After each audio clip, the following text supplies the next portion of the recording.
Él me sostendrá, me ama tanto el Salvador. Él me sostendrá, Él sufrió y por mí murió. Él me sostendrá, la justicia Él cumplió. Él me sostendrá, vida eterna tengo en Él. Él me sostendrá, hasta que le pueda ver. Él regresará. Él me sostendrá, Él me sostendrá, me ama tanto el Salvador. Él me sostendrá,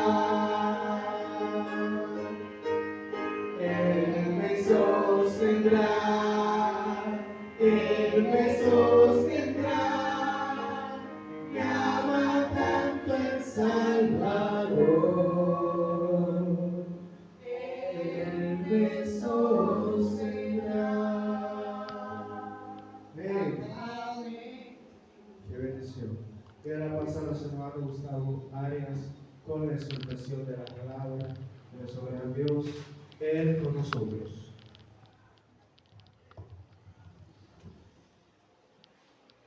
Bien, hermanos, el Señor les continúe bendiciendo. Placer estar aquí de nuevo frente a ustedes. Vamos de inmediato a orar. Que el Señor nos ayude y nos dirija. Padre, te damos gracias en ese momento y levantamos un clamor al cielo pidiendo tu auxilio y tu dirección, Señor, para exponer tu palabra conforme a la verdad, conforme a tu verdad, Señor. Padre, te pedimos que nos ayude a diseminar o a cortar la luz y que todo prejuicio nuestro sea hecho a un lado, de manera que podamos ser lo más claro e imparciales posibles al exponer tu palabra. Y sobre todo, Dios amado, que tú seas glorificado y que tu pueblo sea edificado. Te lo pedimos en el nombre de Jesucristo, tu Hijo amado. Amén. Bien, hermanos, pueden tomar asiento. Continuamos en el Evangelio de Juan. Seguimos viendo el juicio realizado a nuestro Señor Jesucristo. Habíamos visto las circunstancias, la injusticia. Vimos a Pilato, que era un cínico, y Pilato tiene una lucha de conciencia entre tomar una decisión justa, liberar a un hombre justo, o tomar una decisión convenientemente política. Y empezamos a ver algunas artimañas que usó Pilato para librarse de la responsabilidad. En el transcurso seguiremos viendo otras artimañas que él usó. Hoy veremos la elección de la multitud, lo que eligió la multitud. Iniciamos en el verso 37, donde Jesús le dice: tú dices que yo soy rey, yo para eso he nacido y para eso he venido al mundo, para dar testimonio de la verdad. Todo aquel que es de la verdad, oye mi voz. La razón principal por la que Pilato no escuchó al Señor es porque Pilato no es de la verdad. Pilato es un cínico. Pilato es un hipócrita. Pilato es un impío. Pilato es un hijo de Satanás. Y recuerden lo que dijo nuestro Señor Jesucristo: mis ovejas oyen mi voz y me siguen. Pilato no es de las ovejas del Señor y por tanto no escucha al Señor. No importa qué defensa tenga el Señor, Y fíjense que el Señor no se defendió y Pilato sabe que es inocente. Primer hombre que en un juicio no se defiende y es evidente su inocencia. Fíjense en el cinismo de Pilato en el verso 38. Pilato pregunta, ¿qué es la verdad? Es una pregunta arrogante. Nosotros sabemos que la verdad es clara. La verdad, en términos claros, es lo que corresponde a la realidad. Pero esa pregunta de Pilato deja entredicho que Pilato es el tipo de político que cree que la verdad es relativa. No sé, eso se escucha mucho hoy en día. La verdad es relativa. Nadie tiene la verdad absoluta. Bueno, mis hermanos, la verdad, para ser verdad, tiene que ser absoluta. Y si no es absoluta, no es verdad. El engaño se puede modificar y el engaño es compatible con otros engaños. Y el engaño también es compatible muchas veces con la verdad. Pero la verdad solo es compatible con la verdad misma. La verdad es absoluta. La verdad es lo que corresponde, en términos humanos, a la realidad. Pero nosotros sabemos que la verdad tiene una manifestación personal que es nuestro Señor Jesucristo. Pilato cree que la verdad es relativa. La verdad es lo que a él le convenga o lo convenientemente político. Y fíjense, seguimos en el verso 37. Cuando hubo dicho eso, salió otra vez a los judíos y dijo, yo no he hallado ningún delito. Mis hermanos, si un juez tiene frente a él a un hombre que está siendo acusado y ese juez no encuentra ningún delito en ese hombre, ¿qué debe hacer el juez? ¿Qué debe hacer el juez? Darle libertad, declararlo inocente. Pero ¿por qué Pilato no lo hace? ¿Por qué no lo hace? Porque Pilato, más que hacer justicia, lo que le conviene es hacer lo que sea convenientemente político. ¿Algún parecido a los políticos de hoy? Pura coincidencia, mis hermanos. ¿Algún parecido con la realidad? Pura coincidencia. Entonces Pilato trata de utilizar otra estratagema para librarse o obtener en libertad a Jesús. La primera estratagema que él hizo fue, juzgadle vosotros, ¿verdad? Júzguenle vosotros conforme a vuestra ley. ¿Y qué dijeron ellos? A nosotros no nos es lícito dar muerte a nadie. Pero eso también fue una estratagema de los judíos para librarse de la responsabilidad de matar a Jesús. Porque cuando apedrearon a Esteban, no lo llevaron a juicio. A Esteban lo apedrearon. Ahí no lo llevaron a Pilato, ni a ningún juez romano. Fíjense la estratagema que usa Pilato en el verso 39. Dice, vosotros tenéis la costumbre de que os suelte uno en la Pascua. ¿Queréis pues que os suelte al rey de los judíos?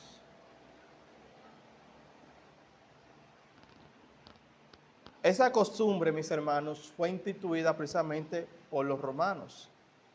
Me parece que fue Pilato para ganar cierto favoritismo, cierto favor con los judíos. Entonces, Pilato apela a poner a Jesús entre dos personajes. Recuerden, mis hermanos, en el verso 39, 38, ya Jesús dijo, yo no he hallado en él delito alguno. Si no se halló delito en Jesús, lo que correspondía a Pilato no era poner a la multitud a que elija. Lo que correspondía que Pilato hiciera era imponer la justicia. Pero Pilato no es el único que no halló delito en nuestro Señor Jesucristo. Fíjense en Juan capítulo 8, verso 46. Los líderes religiosos que están acusando a Jesús tampoco hallaron en Jesús delito alguno, ni pecado alguno. Vaya conmigo, por favor, Juan capítulo 8, verso 46. Evangelio según San Juan, capítulo 8, verso 46. Jesús hace una pregunta abierta. Él dice, voy a leer desde el verso 45. Dice allá nuestro Señor, a mí, porque digo la verdad, no me creéis. ¿Quién de vosotros me redarguye de pecado? O se podría decir, ¿quién de vosotros me puede acusar de pecado? ¿O puede decir que yo estoy diciendo lo que no es verdad o que estoy diciendo mentira?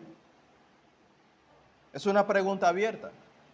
Y el Señor responde, sigue diciendo, pues si digo la verdad, ¿por qué vosotros no me creéis?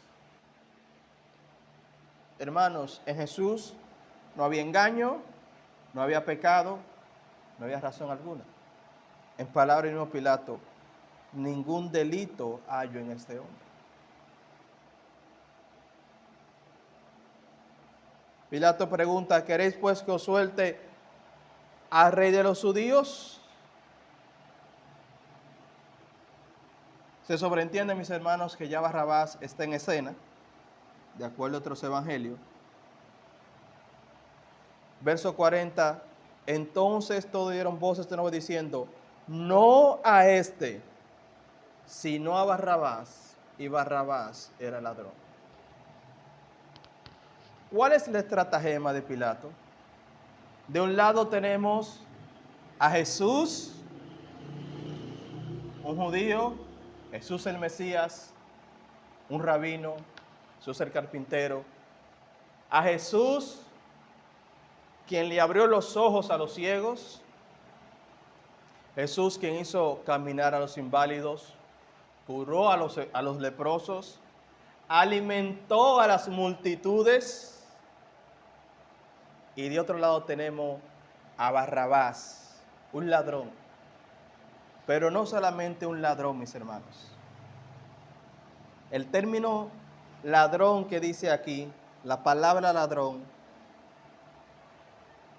significa más bien un hombre que captura botines, lo cual describe que Barrabás era un guerrillero, un terrorista, un asesino. Vayan conmigo, por favor, a Marcos capítulo 15, verso 7, para que ustedes vean. Marcos capítulo 15, verso 7.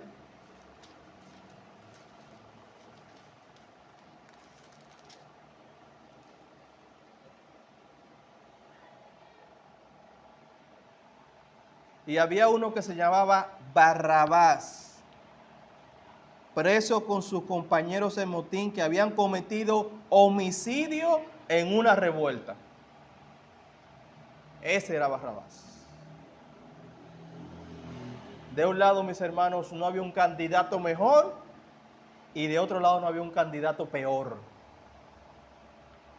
Pilato nunca se esperaba que habrían de elegir a Barrabás. Entre la multitud había personas que habían sido alimentadas por el Señor.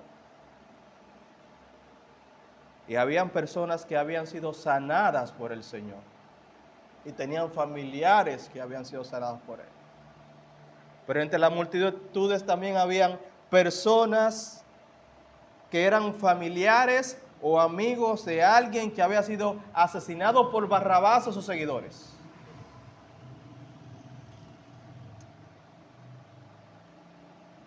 Pilato pensaba que poner a Jesús frente a Barrabás, las personas elegirían a Jesús. No había un candidato peor que Barrabás y no había otro mejor que Jesús. Pero ¿qué dice el verso 40? Entonces todos dieron voces de nuevo diciendo, no a este, sino a Barrabás. Fíjense, mis hermanos, las personas son muy cambiantes, pero muy cambiantes. Fue esa multitud que unos días antes decía, Hosana, Hosana, bendito el que viene en el nombre del Señor. No eran ellos. Fueron ellos que en Juan capítulo 6, verso 14, tendían sus mantos y tendían palmas y recibían a Jesús con aplausos y alabanzas. No eran ellos. Y esta misma multitud ahora está gritando que Jesús sea crucificado.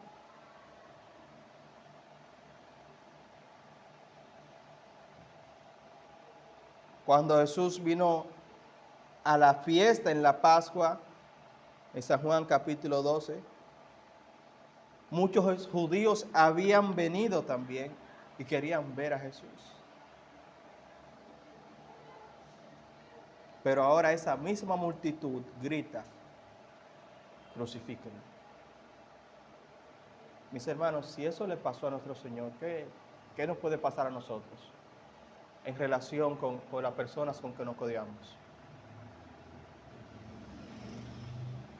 Un día puede pasar que una persona nos tenga en alto, en estima, y otro día sin causa justificada esa persona no tiene de todo lo contrario.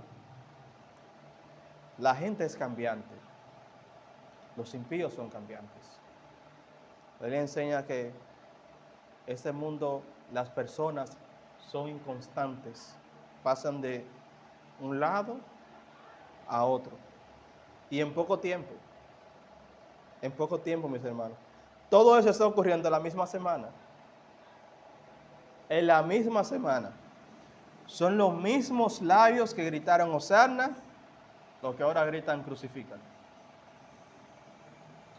Pablo también pasó por eso. Por ejemplo, vayan conmigo al libro de Hechos.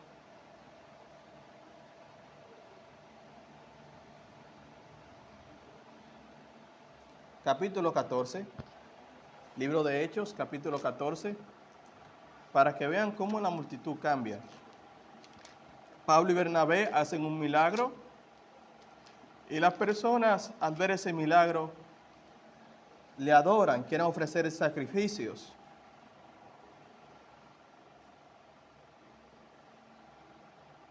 Vamos a leer Hechos, capítulo 14, verso 8. Dice allá la palabra del Señor. Y cierto hombre de Listra estaba sentado, imposibilitado de los pies, cojo de nacimiento, que jamás había andado. Este oyó hablar a Pablo, el cual, fijando en él sus ojos y viendo que tenía fe para ser sanado, dijo a gran voz: levántate derecho sobre tus pies. Y él saltó y anduvo. Fíjense la reacción de la gente. Verso 11. Entonces la gente, visto lo que Pablo había hecho, alzó la voz diciendo en lengua licaónica: dioses bajo la semejanza de hombres han descendido a nosotros. Y a Bernabé llamaron Júpiter y a Pablo Mercurio, porque este era el que llevaba la palabra. Es decir, lo llamaron por los nombres de sus dioses. Verso 13, están dispuestos a ofrecer un culto a ellos, dice el verso 13. Y el sacerdote de Júpiter, cuyo templo estaba enfrente a la ciudad, trajo toros y guirnalda delante de las puertas, y juntamente con la muchedumbre quería ofrecer sacrificios. Cuando lo oyeron los apóstoles Bernabé y Pablo, rasgaron sus ropas y se lanzaron entre la multitud dando voces y diciendo: varones, ¿por qué hacéis esto? Nosotros también somos hombres semejantes a vosotros, que os anunciamos que de estas vanidades os convirtáis al Dios vivo, que hizo el cielo y la tierra, el mar y todo lo que en ellos hay. Fíjense, saltemos, mis hermanos, al verso 19 y miren lo que pasó con la multitud. 2 días después. Entonces vinieron unos judíos de Antioquía y de Iconio, que persuadieron a la multitud, y habiendo apedreado a Pablo, le arrastraron fuera de la ciudad pensando que estaban muertos. Un día están dispuestos a adorarle y otro día están dispuestos a matarlo. Así son la gente. Así son las personas. Así es este mundo, mis hermanos. Así decaído está este mundo. Así decaído es este mundo. El libro de Eclesiastés también nos advierte que eso pasa entre las multitudes en términos políticos. Los gobiernos pasan, mis hermanos. La gente un día está contenta y otro día no está contenta. Vayan conmigo a Eclesiastés, capítulo 4, versos 15 y 16, para que vean. Eclesiastés, capítulo 4, versos 15 y 16. Dice así. Miren lo que vio el predicador.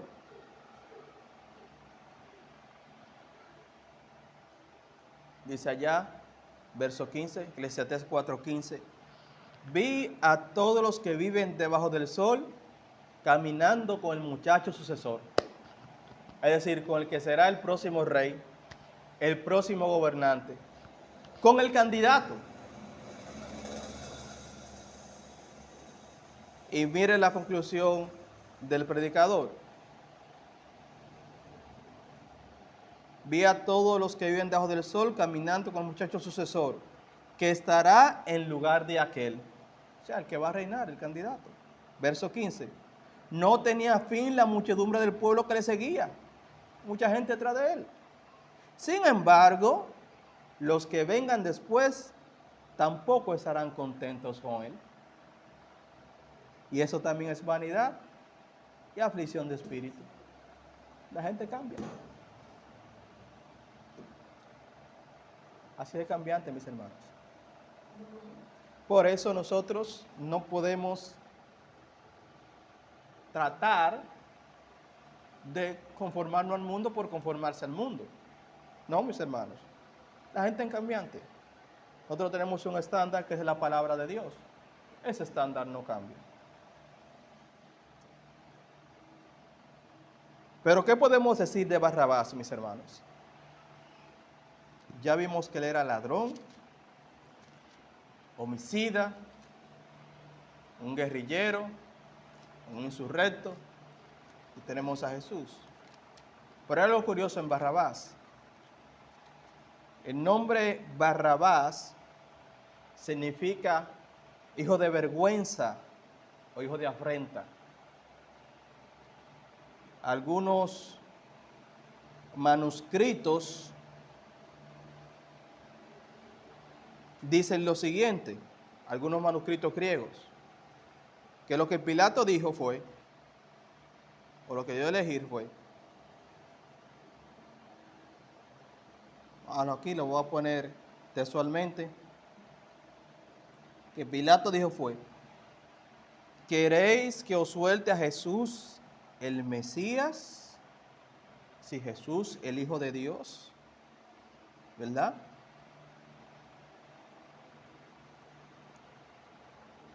O a Jesús, el nombre de Barrabás era Bar Jesús. O a Jesús, el hijo de la vergüenza. ¿Verdad? Es algo irónico, mis hermanos. O el hijo de la afrenta. Y eligieron a Barrabás. Mis hermanos, punto práctico. Dejemos de ver la multitud, porque nosotros también estábamos ahí. Si nosotros hubiésemos estado ahí, hubiésemos gritado por la multitud, crucifícale. Algunas personas, hablando del término, lo que en teología se llama la cabeza federal es que en Adán todos nosotros pecamos y todos nosotros estamos bajo la condenación de Adán, bajo el pecado de Adán. Tienen la objeción, pero si fue Adán que pecó, ¿por qué entonces a mí se me imputa o a mí se me castiga por lo que hizo Adán o se me toma en cuenta con Adán? Bueno, mis hermanos, lo que pasa es que en Adán todos nosotros estuvimos representados. El género humano solo ha tenido dos representantes que lo ha representado completamente y verdaderamente. Uno es Adán y otro es nuestro Señor Jesucristo. El viejo Adán y el nuevo Adán. Pero las personas que dicen eso, si fue Adán que pecó, ¿por qué a mí también se me condena? Bueno, mis hermanos, lo que pasa es que nosotros también pecamos Y con nuestro pecado nosotros damos consentimiento a lo que hizo Adán. Si nosotros no estuviéramos de acuerdo con Adán, no viviéramos en pecado. Eso es lo que pasa. Nosotros con nuestro pecado también damos consentimiento a lo que gritó esa multitud. Crucifícale. Crucifícale. Y cuando Cristo vuelva, el mundo no recibirá a Cristo con los brazos abiertos. Ay, Jesús, qué bueno que viene, ¿no? El libro de Apocalipsis dice que la gente le dijo a los montes: caed sobre nosotros y escondedme de la ira de aquel del Cordero. Mis hermanos, ese mundo nunca está de acuerdo con el Señor. Y no les hará. Si la gente tiene que elegir entre Dios y Satanás, las personas eligen a Satanás, a menos que sea por un milagro del Señor. Nosotros estamos aquí por un milagro del Señor. Entre ir a la iglesia o ir a otro lugar,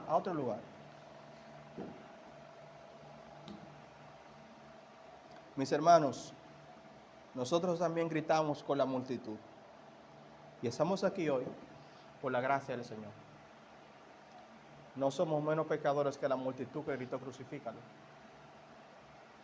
Si hubiésemos estado ahí, también habríamos gritado crucifícalo. Pero gracias al Señor que nos hizo pasar de muerte a vida, de las tinieblas a su luz admirable. Pero fue Dios que lo hizo. Fue Dios que lo hizo. Bien, demos gracias al Señor, Padre. Te damos gracias por tu palabra. Una vez más, tú nos has alimentado a través de ella. Pedimos, Señor, que ella siga fructificando en nuestros corazones, nos siga moldeando conforme al carácter de tu Hijo Jesucristo. Te lo pedimos en nombre de Jesús, tu Hijo amado. Amén.